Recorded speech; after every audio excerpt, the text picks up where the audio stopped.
From the station with the most local news in our West Michigan, Fox 17 News at 6 starts right now. This is not something that is a prank or any kind of joke in any way, shape, or form. Continuing coverage first at 6. Schools across Michigan swarmed today after fake reports of active shooters. Investigators say there was never a real threat, but this situation still rattling regardless. Our Josh Berry anchoring our coverage tonight live from Muskegon High School. Josh.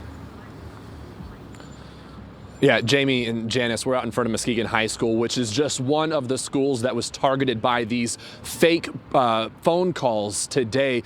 Both Muskegon High School and Portage Northern received similar calls. I want to show you a map that really illustrates the scope of the impact that these fake phone calls have. Muskegon High School, Portage Northern High School, they received similar calls. This wasn't isolated to West Michigan, though. Investigators say school in Jackson, Ann Arbor, Okemos, and Saginaw Township were also targeted. We're told this appears to have been a coordinated effort by whoever was behind it.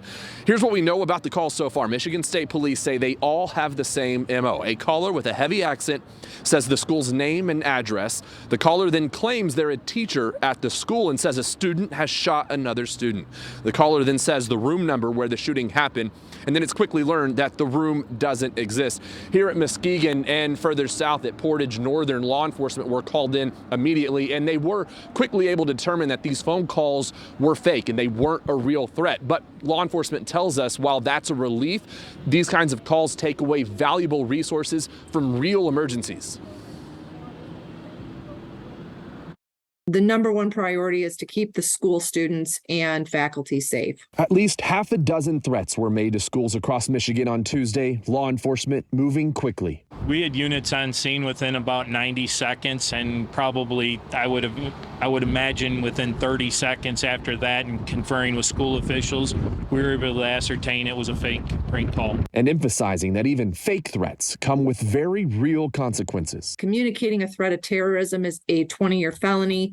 Calling in a bomb threat is a 4-year felony. The malicious use of a telecommunications device is a 6-month misdemeanor, and threatening violence against a school employee or a student is a 1-year misdemeanor. The old adage of kids will be kids does not apply when our schools, students, teachers, and staff are threatened.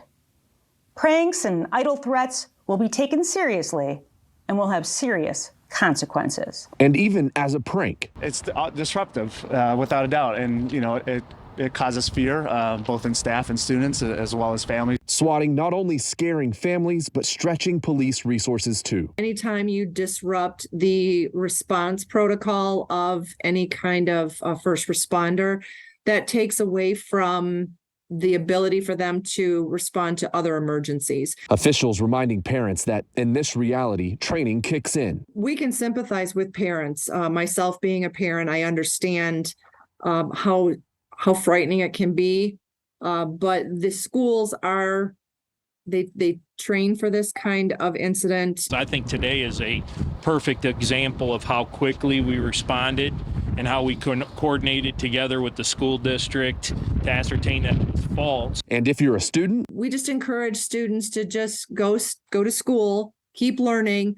If you see something, say something. If you hear of another student that is making any kind of threats, let a school administrator know, call the OK to Say number, let someone know that this is what you're hearing. Now, back to the situation at hand here today. There's a lot of questions that remain unanswered with these phone calls. Mainly, who's behind them and why they would do something like this. What's the motivation other than just trying to scare people? Now, we got a chance to talk to Portage director of their public safety there, and he does not believe that a student was responsible for this, but there are investigations underway at multiple levels, both locally and at the state level. State police say oftentimes in the days after a fake threat like this, there are copycat calls. Investigators warn people not to do this. Also tell students that if you see something suspicious, say something. Michigan does have a confidential school tip line that you just heard of. It's called OK to Say. Kids and teens, anybody can report things anonymously by call, text, email, or online. Now, earlier today here at Muskegon High School, it appeared to be business as usual, but you have to know, Jamie and Janice, that at this point, this is something that's in the back of minds of students and teachers and parents sending their kids kids to school. So you have to imagine that this was just a relief that these phone calls were not real. Yeah, definitely. Yeah, unnerving for the students and the parents there. Josh, thanks for your reporting out there.